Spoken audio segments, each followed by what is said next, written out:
Hey everybody, welcome to the Dungeoncast. I'm Brian. And I'm Will. This is the podcast where we talk about everything Dungeons & Dragons, from severe singes to sulking servants. And today we're talking about Sorcerer subclasses, the Draconic Bloodline, and Clockwork Soul.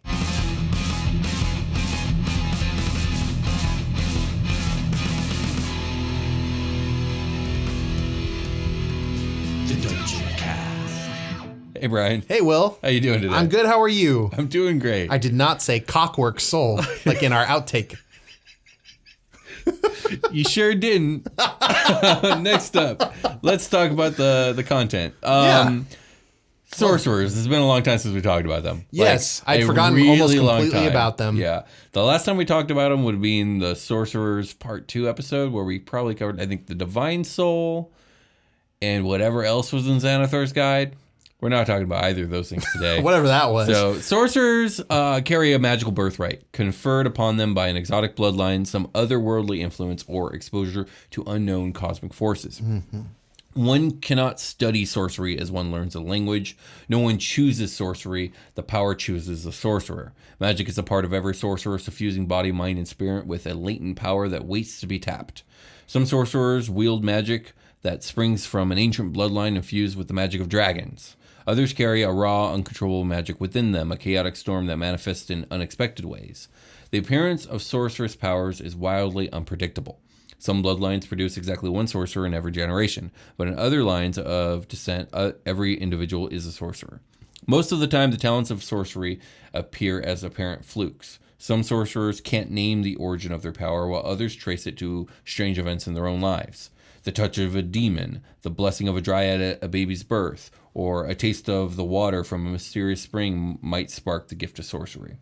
So too might the gift of a deity of magic, exposure to the elemental forces of the inner planes, or the maddening chaos of limbo, or a glimpse into the inner workings of reality. So essentially your magic comes from somewhere.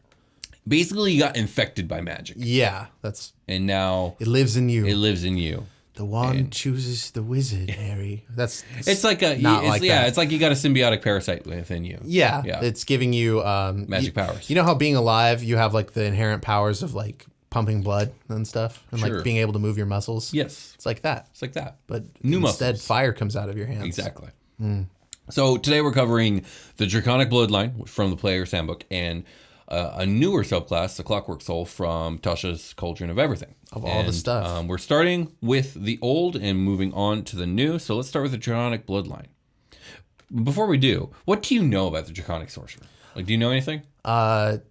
Mom/dad just fucked a dragon, had a baby. I mean, that's possible, but that would probably make you a half-dragon. Okay, a half dragon is different from a dragonborn. Yes.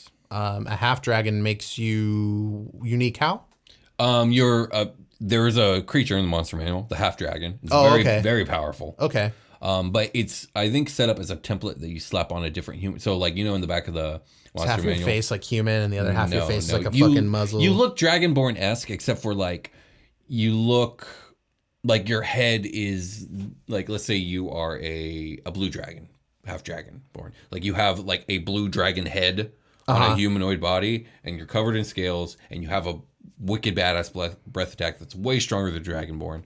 But essentially, it's a template that gets slapped onto an NPC stat block at the back of the book. So let's say you have a smuggler from the back of the book who's also a half dragon. You would put the templates together, and bam, you have your half dragon smuggler. Oh, okay. Okay. So you don't really get like, you get powers, but like. Yeah, you get like a breath attack, a bunch of stuff. It's very, very strong. Okay, then my guess would be like, does the dragon gift someone the power of like they have magic within them, right? Yes. So patron-like. Yeah. So with this one, your magic comes from draconic magic that was mingled with your blood or that of your ancestors. Most often, sorcerers with this origin trace their descent back to a mighty sorcerer of ancient times who made a bargain with a dragon, or who might have even had claimed a dragon parent. Some of these bloodlines are well established in the world, but most are obscure. Any given sorcerer could be the first of a new bloodline as a result of a pact or some other exceptional circumstance. Does that answer your question? Yeah, there's some wiggle room here, is what I'm getting. Exactly. Like it could be a pact. It could be a deal. It could be like, what's the fucking Dragon Heart, where the dragon gives his heart so he doesn't die or whatever. You're talking about like the ones that are the Dragon Riders or whatever? Yeah, it was a movie that came out in the 90s. It was kind of trash, but I liked it. We're talking about different things. Okay. The thing I'm talking about is like a youth novel, like a young adult novel You series. thinking Aragon? Aragon. Oh no, I'm talking about Dragonheart from the 90s. No, I know what you're talking about. This is Dragonheart. Don't eat my heart. Yeah, or whatever. but maybe there was a dying dragon who was like, here, partake of my heart and gain some of my power, and now eat my your heart. progeny will now be dragon sorcerers. I can't die like this. Eat my heart. Yeah, sure that. I was thinking of like, Bilbo Baggins. He infiltrates the Horde and almost gets vaporized or whatever. Sure. And then what if that went a little different and like you're not Bilbo Baggins and you just get into that dragon horde and it never lets you leave until you guys get to know each other. And then just being around, I'm picturing a scenario you're Just in close around a proximity dragon? to a dragon for so long that you inherit some of its magic, Okay, especially in its horde, like its lair. I feel like the way this would work, similar to your idea, is let's say you got an ancient dragon who lives on a mountain. We're going blue because you know how I feel about blue dragons. Ancient blue dragon lives on a like mountain. your children. And there is a village or town that lives at the foot of this mountain. And for generations, they are protected by the blue dragon so long as they kind of like surf him and whatnot, yada, yada, yada. Ancient dragons have powerful magic. It permeates the entire region. Slowly but surely, over time, Draconic sorcerers are getting born out of this town because of the proximity of generations. Yeah, you got where I'm at. Yeah. Okay, let's talk about the Draconic Bloodline. Let's do it.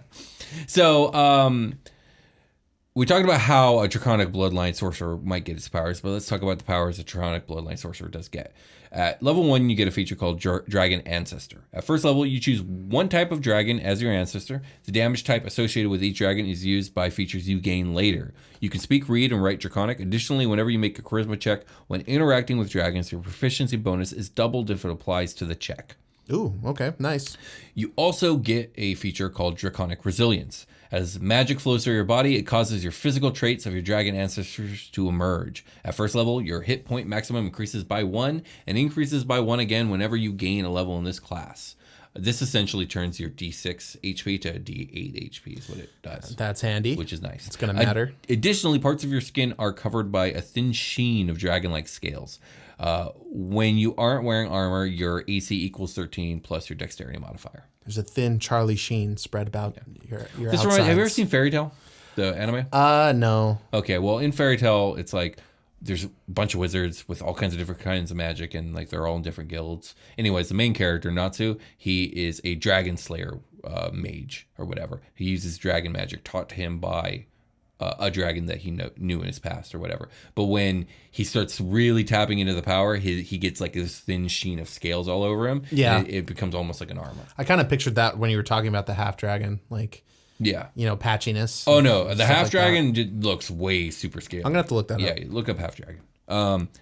At level 6, you get a feature called Elemental Affinity. When you cast a spell that deals damage of the type associated with your Draconic ancestry, you can add your Charisma modifier to 1 damage roll of that spell. At the same time, you can spend 1 sorcery point to gain resistance to that damage type for an hour. Okay. So this is That's definitely pretty cool, actually. A very blasty type wizard. What I like about the Draconic Bloodline Sorcerer is it reminds me of the Sorcerer or any caster from 4th edition, where you could really focus in on a single damage type and boost that damage type with feats and features and all that other stuff. Yeah, okay. You get a taste of that with this. And specialize in fire, ice, or whatever lightning. It is you want. Yeah. At level 14, you get Dragon Wings. You gain the ability to spread a pair of dragon wings from your back, gaining a flying speed equal to your current speed. Level 14, man. That's a level 20 paladin ability. You can create these wings as a bonus action on your turn. They last until you dismiss them as a bonus action on your turn. You can't manifest your wings while wearing armor unless the armor is made to accommodate them. And clothing not made to accommodate your wings might be, destroyed when you manifest them. Okay, cool. Which just makes fucking sense. blow your armor off your back. Mm-hmm. Yeah. Now, what's great about this is as a sorcerer, you are a ranged person, and if you're flying, it's that's awesome. That's an awesome combination. Yeah, and it doesn't matter how much HP you have if you fall from like 90 feet or whatever. You're gonna fucking die. That's very true. Finally, at level 18, you get Draconic Presence. You can channel the dread presence of your dragon ancestor, causing those around you to become awestruck or frightened. As an action, you can spend 5 sorcery points to draw on this power and exude an aura of awe or fear, your choice, to a distance of 60 feet. For 1 minute or until you lose your concentration, each hostile creature that starts its turn in this aura must succeed on a wisdom saving throw or be charmed if you chose awe or frightened if you chose fear until the aura ends. A creature that succeeds the saving throw is immune to your aura for 24 hours. Now, this is a cool power, but like at level 18, it's not the most powerful thing ever. No, fuck that. mean, You can. there's Other we we just covered a class 2 weeks ago that gets it at level 0. Yeah, exactly. A race, but yeah. Not as cool, like awe and fear. That's fun. The awe thing's cool because I can't think off the top of my head another like aura that you have going on that's a charm aura. Right. That's pretty cool. Yeah, don't go walking into Elf Town trying to awe them. They're not going to buy it. No, definitely not. That's a joke about elves. Yes, I know. Okay. Anything about the Draconic Bloodline Sorcerer that you want to know? Absolutely not. Well, I mean, they're probably if I sat and thought about it, They're pretty straightforward. But I want to know, Will, did you build a character? I did build a character. I built the Draconic Sorcerer this week. Tell me. And tell me of its powers. I didn't go level 10 just because I never like going level 10. It's so high. Like, I don't know. I like leaving a little wiggle room for some development. Okay. So I built a level 8 Draconic Sorcerer, and he is a turtle. And because of this, I decided that his Draconic ancestor was a dragon turtle. Nice. That's pretty fucking sweet. Yeah. And dragon turtles do have a breath attack. It's a steam breath attack, which technically does fire damage. But I didn't want to lean into the fire damage with this guy. I wanted to lean into the whole water thing. So I've picked a whole bunch of water spells. But as a turtle, see, I didn't do this on purpose, but it ends up turtles are fucking amazing casters. And don't they have super high? Well, this is a charisma caster, right? So this is a charisma caster. But I think I did do the optional thing where you can kind of choose your... like the new Tasha's abilities? Yeah, where you can choose your... I thought they got a wisdom boost. They get a strength and a wisdom boost, I believe. Yeah. But this one, I'm trying... God, I do not like this builder. I do not like this builder at all. We can complain about D&D Beyond all we want on the show. They're never going to change. Well, they might change it. I don't know. I should have just printed it out. You usually do. Yeah, I do usually. I want to pull up the racial stuff first and foremost, so we can see what he gets for being a turtle. Features and traits. Here we go. A lot of class stuff. No, you have to go to your ability scores. It'll tell you everything below. So as a turtle, he gets claws. So he has a natural weapon of claws. Those don't really matter. Hold breath. He can hold his breath up to 1 hour at a time. Natural armor. Your shell gives you a base AC of 17. Yes. Your dex modifier does not apply, but who cares? He doesn't have that. That's one of the reasons this guy's a great caster, exactly. Because he's going to have a naturally high AC. Yeah. Okay. You can use a shield and apply its bonus as normal. He's not going to have one. Shell defense, as an action, you can withdraw within your shell to gain a +4 to AC and advantage on strength and constitution saving throws. While in your shell, you are prone. Your speed is 0. You have disadvantage on dex saving throws, and you can't take reactions. You can emerge from your shell as a bonus action. He's also trained in survival. So my turtle sorcerer, his name's Old Teotiel, and he's very old. He's so old that they added it to his name. Yeah, right, because he wasn't born, and they were like, "You are old Teotiel." No, he was once young Teotiel. Now he's old Teotiel. What up, youngin? And he's a hermit. He lives. I feel like he lives in a a Guam type island, like a tropical island type setting. This guy's in like a cabana hut or whatever. Yeah, doing his thing or whatever, reading the stars, and like as a hermit, he gets to have like a discovery. And so I have him as like he's been reading the stars, and he's at some point he realizes like some great conjunction's about to happen, and it's gonna usher in a new era of yada yada. So this old ass turtle decides to venture out in the world to try and find the adventurers who are going to like handle the situation so he can give them some guidance. Hell yeah, okay. And so you built an NPC. Kinda, like he's a playable character, but he's a DMPC. Kind of like a Gandalf-y character. Yeah. I would definitely want to play him as a player. Okay. Not as a DM. But his personality trait is like he's just kind of old and kooky and not all the way there. He's kind of like Fizban the Fabulous from Dragonlance, where he's just like, he seems like he doesn't know what he's doing, but he actually really knows what he's doing. Why do I feel so confident about what I know about Fizban? I've talked about him before. I know. We've talked about him a lot, and he's Dragonlance, right? Yeah, so he's Dragonlance, yeah. But I just felt like more confident than I should, that I like, oh yeah, Fizban, my boy. My boy no, not Fizban. really. I've only ever heard Will talk about him. Once. But so I like this idea of like, he's kind of just like this hapless, goofy, kooky kind of guy, But when the chips are down, like he's slinging them spells, and suddenly you're like, holy shit, this dude's powerful. So a lot of Master Roshi here. A lot of Master Roshi here. Yeah, I want to go over some of the spells I chose for him. It's literally a turtle. So cantrips. Prestidigitation, Shape Water, Shocking Grasp, and Thunderclap. I'm going with a whole Ocean Storm. I'm going with a Dragon Turtle theme. Yeah, I like it a lot. Shape Water is a cool spell. Fog Cloud and Shield at level 1. Gust of Wind, Warding Wind. Lightning Bolt, Tidal Wave, of course. That's fun. Wall of Water. That's a good ass spell. Yeah, actually. it's a good spell. That's a Xanathar spell, isn't it? I think it was. Maybe. I'm not sure. Let me see here. Some Xanathar spells that I think it says on there. Watery Sphere. I don't even remember what that does. I'm gonna click Cast. I could guess. Oh, I clicked Cast and nothing happened. Character builder sucks. This guy's trained in Arcana, Medicine, Persuasion, because he's a nice guy, Religion, and Survival.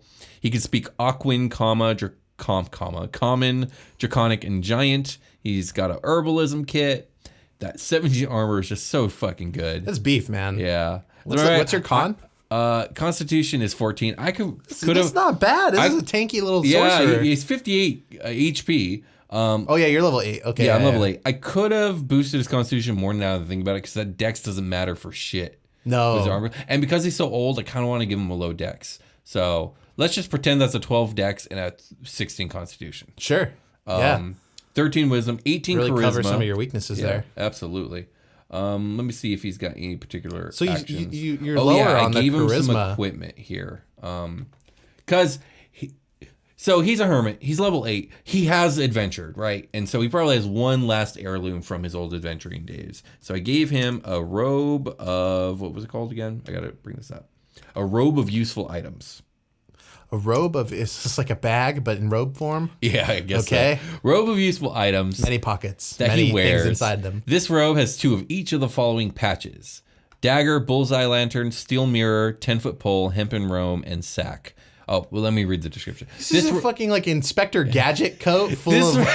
This robe has cloth patches of various shapes and colors covering it. While wearing the robe, you can use an action to detach one of the patches, causing it to become the object or creature it represents. Once the last patch is removed, the robe becomes an ordinary garment. So it's temporary. Okay. But it's got dagger, bullseye lantern, steel mirror, 10-foot pole, hempen rope sack. In addition, the robe has 4d4 other patches. The DM chooses patches or determines them randomly, and you can roll a d100. A bag of 100 gold pieces, a silver coffer, 10 gems worth 100 gold pieces, a wooden ladder, a riding horse with saddlebags, a pit, however that works, a pit, 4 potions of healings, a rowboat, spell scroll containing 1 spell of 1st to 3rd level, 2 mastiffs, the dog, mastiffs, a window, or a portable ram. Now, these are like you roll for what? You know what? You got a D4 around here? Nope. Shit. I have like an app. Wait. There's a D4 on the character builder. I'm going to use it right now. Yeah, we're rolling 4d4. 4 of them? I got a 2, a 4. Hold on. No, I'm rolling. A 4. You stop. And a 2. What are you doing? I got 2, 4, 4, 2. I just told you I was going to beat you to it. No, so a 5. I get 5 of these items. Now I got to roll a D100 5 times. Oh, okay. I'm going to do this one at a time. So, Teotihuacan has, let's see, 76, which is... This item is wild. He's got a spell scroll of 1st to 3rd level. Okay. And then he is going to have a... Oh, man, I can't read that. Oh, this character builder is horrible. 44, which is a wooden ladder. Sorry, we're going to do this 3 more times. So this is fun. I like rolling dice. Our Beholder episode just came out as we're recording this, so I'll just read the comments that we're getting. 82, which means I get another spell scroll. That's a little boring, but 2 spell scrolls is handy. And you're a sorcerer. And I am a sorcerer. One of the complaints about sorcerer is the limit of spells available to you. So that's cool. 32 gives me another wooden ladder. I got 2 wooden ladders and 2 spell scrolls. Fuck. What's this guy up to? He needs his ladders. Well, he's old. He's got to get. And How he's does short. He get into he's his old house? And he's short his and he's house heavy. Is built above the shore, like the shoreline comes up. Last patch on this robe. It's a 79. Damn it. Which is another spell scroll. God damn. I wanted a mastiff or a riding horse or a pit. Anyways. Get wrecked, Will. All right, whatever. He's got a robe with a bunch of like useful items all over it. Sure. And is there anything else about this guy? I did think about the idea of like he's going out into the world to find his grandson who never came home. Went out to adventure and never came home. Goddamn millennials never coming home. And then I think for sorcery stuff, I just gave him like Does he talk like what's his name from Kung Fu Panda? No. I like that turtle, but no. He doesn't sound like that. What are the names? The meta magic. I think I gave him twinned and empowered spell because I wanted him to be like, oh yeah, I'm old and weak and silly, but I'll blow you the fuck up. Well, that's the thing is like if you're not using like those are the twinned one is like the best one probably in my IMO. Sure. But yeah, if you're not using that, like what are you kind doing? of gimping yourself a little bit. That's true.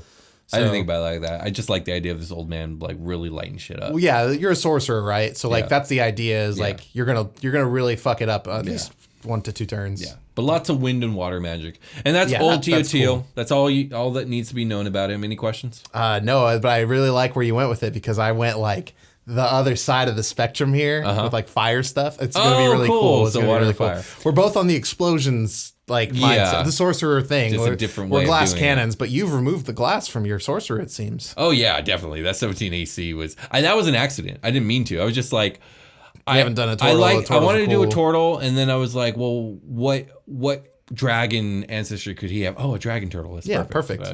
So, how old is your turtle exactly? I don't know how old turtles get, but in human terms, he's somewhere in his low 70s. I think you can get up into like the hundreds with a turtle. Okay. The 100 mark. Okay, then he's like 84. Yeah, he's up there. This is it. This is his last journey. He's probably not coming home. And don't quote me on my turtle lore. Anyways, let's take a short rest. Yeah.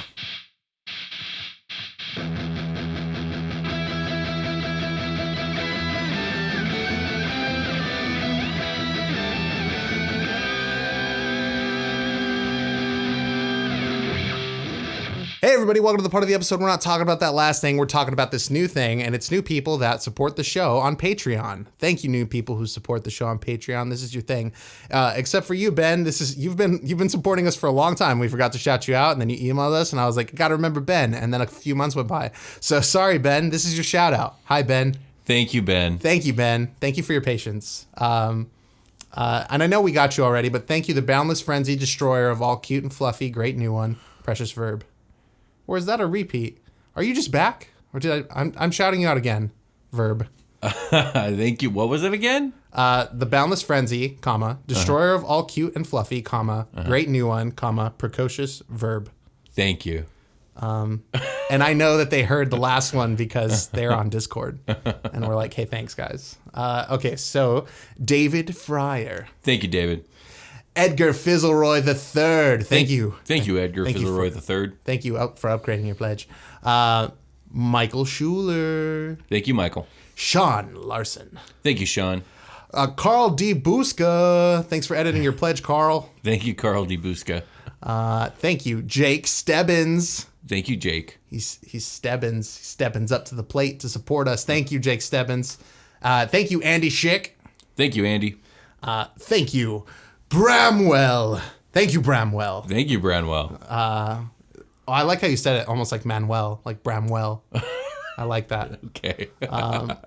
Nick Farrell. What up, Nick Farrell? Thanks for upgrading. Hey, thank you, Nick, again. Nick Farrell's the guy that, or person that did our idea for the Beholder thing. Yes, I remember. Special person. Mm-hmm. Thank you, Robert Hartley. Thank you, Robert. Yes. Erica Mariana. Thank you, Erica. Thank you so much for the upgrade, Erica. Let's see. Another message snuck in here. I'm skipping you. What up, Case and Hardy? I saw your message. Okay. Thank you, Clark Dickey. Thank you, Clark. This tells me where you're from, Clark Dickey. This little thing on the email. So thank you though, Clark Dickey, for upgrading your pledge. We appreciate that. Yes, Eric Hosila. Thank you, Eric. Yes, thank you. Is it Hos? I'm just guessing. It's HOSCILA. You just do the best you can. That's all you can do. Yeah, and then I spell it because I have no confidence. Okay, thank you, Nicholas Kloss. Thank you, Nicholas. For upgrading your pledge. We really appreciate that. Aaron Sager. Thank you, Aaron Sager, and welcome. Thank you, Aaron. And meet Aaron. Oh, no, that's not your name. It just says, that's Patreon's email. It says meet. Thank you, Aaron. Thank you, Aaron. We'll meet Aaron. Perhaps I'll read these like Stewie from Family Guy. Oh, from now God, on. no, please don't. That's a good Stewie, though. You should do the Stewie because I'm Brian. Okay, that was fun. We recorded this after the fact because we forgot to do these all together. So thank you guys very much. And I think I'm up next on the character builder. So have fun with that. See ya. Woo. Back to the show. What did we say in the short? It's been so long since we've done a short rest. Let's get back to the show. Let's get back to the show.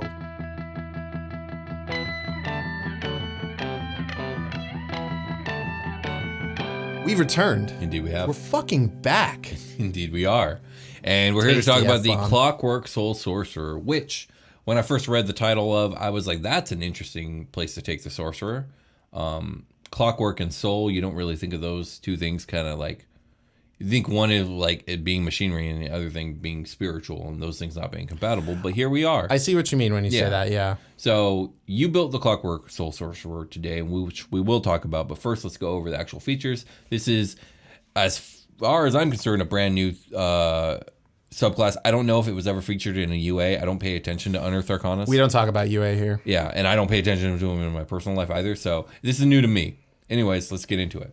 As far as I know, have there been new UAs since Tasha's? I'm sure there have. There must have been. I have no idea. I don't. Yeah, we don't talk about that here. Yeah. Anyway, let's not talk about it. Let's continue not talk about it. As a Clockwork Soul Sorcerer, the cosmic force of order has suffused you with magic.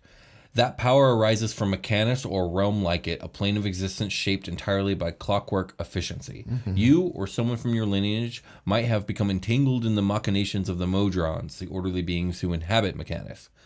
Perhaps your ancestor even took great part in the Great Modron March. Whatever its origin within you, the power of order can seem strange to others, but for you, it is a part of a vast and glorious system. So to me, this is almost like the law sorcerer. Yes. Yeah. Or neutral sorcerer. Yeah, sure.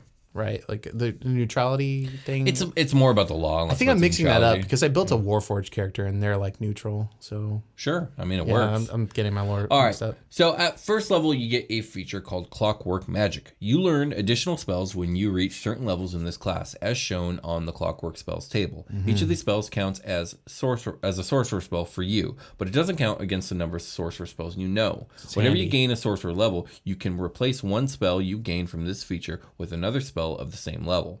The new spell must be an abjuration or transmutation spell from the sorcerer, warlock, or wizard spell list. Alarm, protection from good and evil, aid, lesser restoration, dispel magic, protection from energy, freedom of movement, summon construct. Yeah.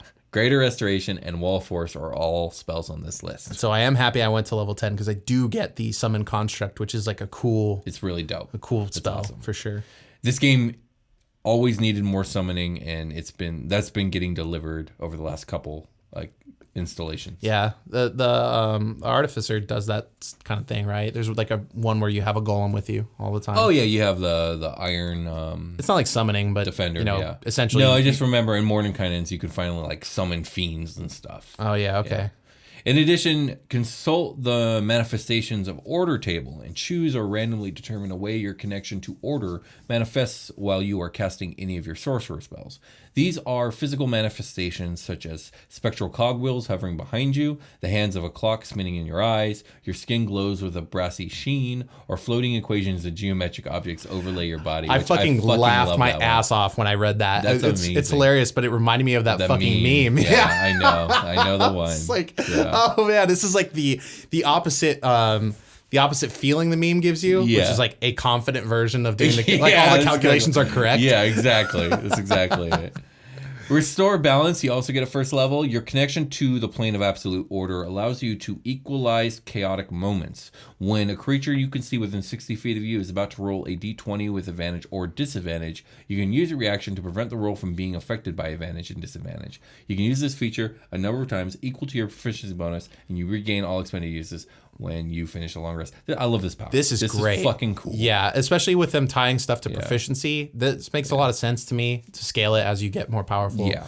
Really, really cool ability. Super fun. I was very hyped when and I read not something that. you would think about getting as a spellcaster normally. No, like especially that's sorcerer. More bard like, I guess, or like cleric like. Yeah, like when support. you're thinking about fate and stuff like that. Yeah, or divine intervention. Like this isn't either of those though. It's like the countering of statistics. It's like statistically the average should happen. So the fact that this is so extreme upsets the order. So let me reorganize. I can manipulate that to be the average. Exactly. Yeah, it's really, really cool. It's very interesting. It kind of I went with and we'll get into it later, but like manipulating the fabric of reality is something that is kind of around here. And for something that like just seems so basic, like clockwork and stuff, mechanics, and like being able to like kind of bend reality, you know, with your magic and this, it's really, really cool feature. Yeah, it's a cool concept. Fucking fun. So at level 6, you get a feature called Bastion of Law. You can tap into the grand equation of existence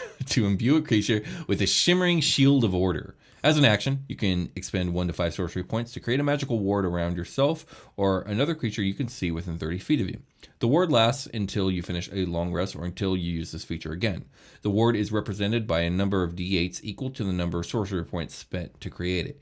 When the warded creature takes damage, it can expend a number of those dice, roll them, and reduce the damage taken by a total rolled on those dice. I love everything about this. Yeah. Like, number one, you're taking a class that is normally about spell slinging it and turning it into like a support defense kind of thing. That's the number one. Number two is you're taking this subclass, which is supposed to be about like numbers and equations and all this stuff, and you're doing like a whole like dice math thing to do a really cool neat feature of protection. I love it. Yeah, it reminds me of Dicey Dungeons. Have you played that game? No, I haven't. haven't. It's on the Switch. I've heard it's really good. It's really good. This reminds me. This is a thing you would get in Dicey Dungeons. That's cool. Yeah. That's really cool. This kind of makes me. I mean, the Blade Singer gets I think it's level 10 where you use spell slots to like you multiply the spell slot used by 5 to mitigate damage as it comes in. This is just so much better. I mean, you're using your sorcery points to do it instead of a spell slot. I mean, you get which are valuable. Yeah, I mean they're valuable, but they're for things like this, which I think is a really good use of them. Right. Depending on the situation, yeah, this is going to be something I use. D8, not too bad. Not too bad. Yeah, no, it's fun. At level 14, you get a feature called Trance of Order. You gain the ability to align your consciousness to the endless calculations of mechanics. As a bonus action, you can enter this state for 1 minute. For the duration, attack rolls against you can't benefit from an advantage, and whenever you make an attack roll, an ability check, or a saving throw, you can treat a roll of 9 or lower on the d20 as a 10. Once you use this bonus action, you can't use it again until you finish a long rest, unless you spend 5 sorcery points and use it again. This is essentially seeing the code in the Matrix. Yeah, this is really cool. Like, you can see the turning of the mechanisms of reality, and so you can almost do something about it. You can almost see the future in a way. Yeah, like the probability of what happens next is laid out before me. There's some bard shit here that I'm getting, like so where was it? The endless calculations of mechanics, right? Like this overarching, as if all these gears or calculations or math was the behind everything, the way like a bard's magic is drawn upon, like the song of creation, echoes of creation, like being something you access to manipulate the world. Right. Isn't this also like a rogue thing where not rolling less than a 10 on something is like a feature you get? I think rogues get one late level. When it comes to their skill. Yeah. Yeah, when it comes to their skill checks. Right. That's kind of cool, mashing the features up like that. Yeah, absolutely. Finally, at level 18, you get the feature called Clockwork Cavalcade.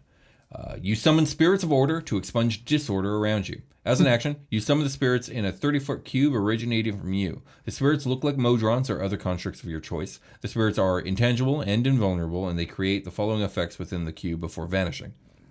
Excuse me. 1. The spirits restore up to 100 hit points, divided as you choose among any number of creatures of your choice in the cube. 2. Any damaged objects entirely in the cube are repaired instantly. 3. Every spell of 6th level or lower ends on creatures or objects of your choice in the cube. Once you use this action, you can't use it again until you finish long rest, unless you spend 7 sorcery points to use it again. This is cool. I didn't look at the abilities, like above the level I built, like 14th and 18th level stuff. These are fucking chill. Yeah, again, very supportive, very... I mean, this one straight up heals, repairs, and prevents. Right, and the flavor here is excellent. Yeah. It's really, really good. Yeah. A very interesting take on a class that truly kind of introduces a new flavor. I love it. I think it's great. I don't know if I would ever run one, but having one in the party would be a lot of fun. Maybe I can convince you with the character I built. Because now I want to run one. I want this guy to exist in some D&D verse that I'm a part of. All right. Who'd you build? I built a level 10 Warforged Clockwork Soul Sorcerer. It makes a lot of sense, Warforged. And his name is C4PO. Oh my god. He's going to blow some shit up. Oh my god. So stupid. There's a lot of layers here. That's really good. I like that. He named C3PO. I had to look that up, and he names him like the third member of Anakin's family, protocol droid. Okay, that's pretty cool. Okay. Cybernetic protocol. Gotcha. So this guy does not follow that naming. No. But, okay, I wound up with a flat 10 in strength, plus 2 to my dex, so 15, 14 con, 13 intelligence, 8 in the wisdom, and 16 charisma. So basically, this Warforged character. Let's talk about the backstory a little bit. I was struggling with it, but I knew it would have to be Mechanus related, I thought. And since it was a Warforged, it would be a good idea. Like maybe these were spare parts that didn't fit into the order or their collective. Ooh. And was picked up by the Gith and dropped off in the material plane. Is kind of where I ended up He's not really a Warforged so much as he's basically a Abomination Modron. Sort of, yeah. More Warforged looking. I kind of was picturing Sonny from iRobot, the kind of look of him, kind of slender and sleek. Sure, yeah. Those these moldings around him to kind of make the features look a little more human. Right. Than a Warforged, which looks a lot more like C-3PO esque. So I went with something more sleek and slender like that. Somebody that doesn't know why they exist or why they're here, but their body adapts to do things to suit the situation. Okay. Which would explain like the meta magic and like these abilities of the clockwork. So that's really cool. The machinery within these gears or whatever are going to manipulate, and basically he doesn't like learn new spells like a wizard would, right? He would intuit new spells based off of the need of his environment. Makes a lot of so sense. his body composition would change to adapt to that. So if he's going to cast Burning Hands, which is like a big spell I want to do all the time, he's going to make like his hands are going to like I either picture it like the gears are whirring so hardcore in his hands that it produces heat that comes out, or he just like, you know, a fucking pipe comes out and he shoots some fucking fire, you know. I like both. But essentially, like that's the idea here. Let me scroll through here. So in a way, it's kind of like Artificer, like where their spells are them like coming up with a device that does the thing. It's like this dude's body's adapted to do the thing that needs to be done. Yeah, like an Artificer would make something. This character, like biologically, the thing happens. Biologically, quote unquote. Yeah. I ended up with proficiency in Arcana, Deception, Insight, Perception, and Persuasion. I really want to lean into this robot doing like a protocol droid type thing. Like to convince C-3PO. people to help him maintain order. He's very probably communicative. Yeah, like lean into the language thing. Like I'm fucking comprehend 6 million forms of communication. Yeah, sure. But like I just get people is more of the translation here, and can do things to persuade, not manipulate necessarily. Yeah, I picture this character as like a good character. Yeah. Let me see. I didn't have any. I see you gave this character a feat. Yes, and the feat is important, and I'm trying to kind of like I'm on the mobile version. I'm trying to like get around to that. I can go over the spells first, though. I kept all of the spells that the table gave me. I didn't want to mess around too much with like each level, trying to swap one out. It's not that deep. Right. The main ones I want to touch on, I'll just go through the cantrips. Dancing Lights is cool. Firebolt, Mage Hand, Mending, Message, and Mind Sliver. I kind of want to lean into the more psychic ability of like, that's like cool. tapping into this equation to fuck with people's brains also. Yeah. So all of the psychic stuff is going to be flavored like I tapped into the Matrix, basically, is like how you were saying is a good way to put it. Yeah. I kept Alarm, Burning Hands, Catapult, which I thought was cool. Like that dude would carry around a bag of ball bearings that you can launch stuff that's like 5 pounds. So I think like at the start of combat, he might like let some rocks fall on the ground and just start launching them at people at the early levels. Yeah. Detect magic, protection from evil and good.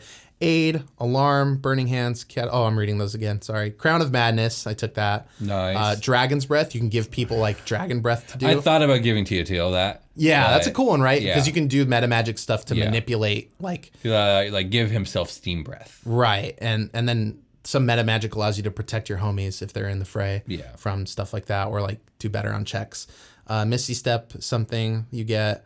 My Misty Step is going to be like kind of, in Breath of the Wild, you turn into like blue spaghetti or whatever. Yeah, I know what you mean. Yeah. But your data. Your data. So I'll turn into like little gears and like cool, reform in another area. Yeah. Because I think you get to pick those aesthetic things like you were talking about, right? Like definitely the gears floating behind me when I do magic and like. The sound of ticking. As a dungeon master, you always get to pick the aesthetics of your spells and shit. Yeah, this one says like roll the d8 to do like just pick 2. Yeah. Like I want the clicking and the thing. I took Melf's minute meteors. Ooh, what's that? You get like these hovering orbs that you get to just like launch at people on bonus actions and stuff.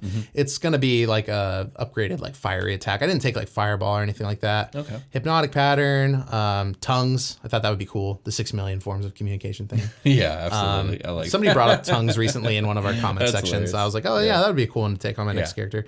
Confusion, which Special Guest Jake cast that in Super Quest Saga. That was really cool. Yes. Affecting people. I thought about taking slow. I ran out of spells. I was like, oh shit, I really am limited on how many I can pick. Freedom of movement. You get like lesser restoration, like we were talking about those. Summon Construct is really cool. I want my Summon Construct, this is important, to look like, and I was looking up a bunch of Doctor Who stuff, look like the clock droids or whatever they're called. They wear like the old Victorian clothes because that's the setting that he travels to like kidnap a girl. Spoilers for the random 2 episodes of Doctor Who with David Tennant that this happens in, that were like 10 years old now.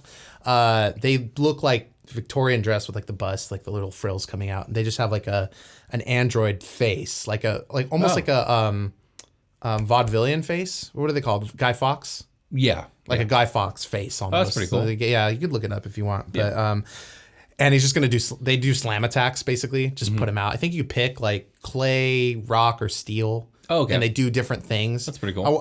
I surely went with the steel one. Yeah. Yeah. Why wouldn't you have? Well, you get different ability, but the steel one in this case, it matched up nicely. I think you just do slam attacks and like you get something else. Immolation, because I'm going up to 5th level, get like Wall of Force. I'm hoping I can do cool stuff with the meta magic here. Now, here are my feats, my features and traits, right? So let me find my feats. Because instead of ability scores, I think I took 2 feats. So I got, I picked Distant Spell. When you cast a spell that has a range of 5 feet or greater, you can spend 1 sorcery point to double the range. Twin Spell, which you just double it up. Seeking Spell. Oh, these are your meta magic choices. Because I think I ended up with like 5 of them or some shit. Yeah, I see. Like, well, one of the feats you chose here was meta magic adept, which gave you more. Yes. Yeah, which is cool.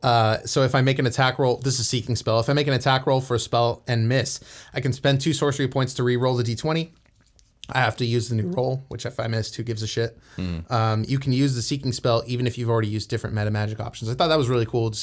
It sucks when you burn a spell slot and it's just nothing fucking happens. Yeah, it's the worst feeling for sure. So you can do something about that here, which is cool. It's kind of plays into like changing fate, re-rolling stuff. Yeah, and like you said, it kind of explains the whole meta magic thing. Like you are sculpting reality. Yes, because I'm a Warforged, technically. I have all this like resistance to poison, shit like that. I'm not gonna go too deep into that.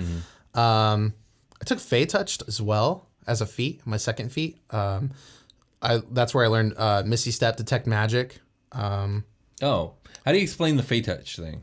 So I kind of wanted him to, maybe he got dropped off, but basically like has some Fey influence on him. Oh, okay, that's interesting. Warforged are like kind of a blank slate for the people they're around. They kind of take on personalities and ideals and stuff like that. Yeah. Thought maybe that might be a cool flavor. And it gave me some extra stuff I wanted to do. Oh, here from the adept thing, I got Careful Spell. So I spend 1 sorcery point to allow up to 3 creatures automatically succeed the saving throw of a spell I cast. So if I do big area of effect stuff for saves, you can protect my friends. Extended Spell, when you cast a spell that has a duration of 1 minute or longer, you can spend 1 sorcery point to double its duration to maximize for 24 hours. So I get to do... this guy has a lot of utility, and if I really took a deep look at the spell list and kind of tweaked it to match the meta magic, I could do some bonkers shit. I really like your character. I think the only thing I don't care for the character is the name, which is just it's a funny name. I knew I was gonna get at least an eye roll out of you. It's a funny name slapped on top of a really fucking cool character. Yeah. I thought it was like, what the fuck else am I gonna name him? Some lame ass fantasy shit. I mean, I don't know. I came with Old Tio. I like. Yeah, Old Tio. I like that name too. But like, what if you were like, "Hey, what's up, C4PO?" Oh God, I hate it. Hell yeah. Okay. Anyways, let's blow this fucking joint, C4PO. And he's like, "Yeah, burning hands, fucking make it twice as big." Yeah. Whoa. Also, everybody that's in there is fucking good. Yeah, sure. Save them all. Anything else you want to add about C4PO? I was gonna make a C3PO joke and I can't. Let's go to the end of the episode. All right, let's get ready for a long rest.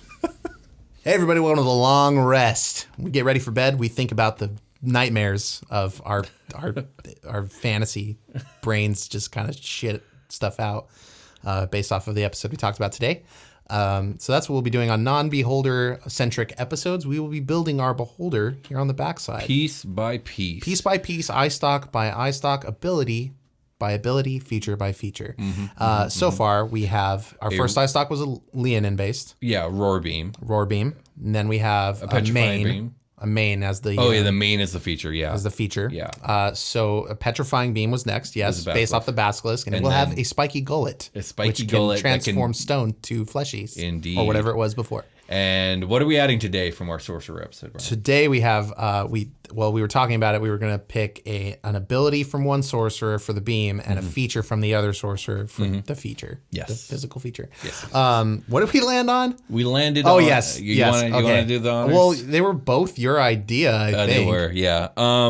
So the beam's going to be based off the Clockwork Soul Sorcerer, and it's going to be a math beam of algorithms and bullshit coming out of its eye, straight into the brain of its target, which will cause one of the effects of the confusion spell upon the target. Right, and that was my contribution, was to attribute the confusion spell part, stuff. Yeah. And basically, it shoots you, and you become the confused math white lady meme. Yeah, exactly, that one. And then or the one with Link, decided where it's like Triforces and shit. In place of a beholder's like needle teeth jaw, it no longer has that. This beholder now has the beak of a mighty dragon turtle. Yes.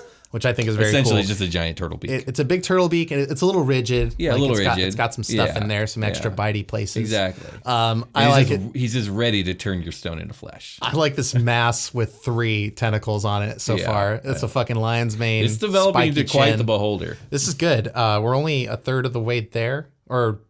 No, we're not even a third. Well, we're like almost. We're 3 out of 10 right now. 3 out of 10 ain't bad, baby. What's Indeed. that Fall Out Boy song? Anyway, check out our Patreon where you can support us monthly and get really cool bonus content, like a lot of actual and live play adventures that we've taken part, mostly comedy games. You can see us play 4E in the first installment of Vault Raiders, and you can see me be a bear shark. Now... we've got a lot of stuff. Level 10, $10. That's $5 a month. You get the dungeon chats there too, which is like a shoot the shit podcast where we take you behind the scenes or just back into our lives or whatever it is we're going to talk about. Early episodes, as we record them in batches, once every 3 weeks or so, we record episodes and just upload them there first. So you'll be weeks ahead of your adventuring counterparts for Dungeoncast materials and lore. Let's see what else we got in there. We got OST from Super Quest Saga at the next level up, $10 a month. You can get other actual play adventures like our Halloween special at that level and Ranger Danger, which is highly notable in the Dungeoncast community as great games. FBATS, which is like got its own cult following in Dungeoncast lore. It's a whole show. There's a whole show in there. Do you want more content of us doing stuff related to Dungeons and Dragons? Check out our Patreon, please. Indeed. Exclusive merch you can get at $10, $20. Thinking about a $50 one right now, like a sweater or something like that. Might as well. But we'll get more on that later, I guess. Vault Raiders 4, it's coming down the pipeline. Check out our merch shop. Man, this is dull. What? All right. I guess we're like everything after we build the fucking beholder is like nothing to me. This has been so fun. But yeah, thank you guys so much for listening. Welcome to the new year. I hope you all are being safe. Getting your adventure on. We'll catch you next time. Talk to you guys later. Bye.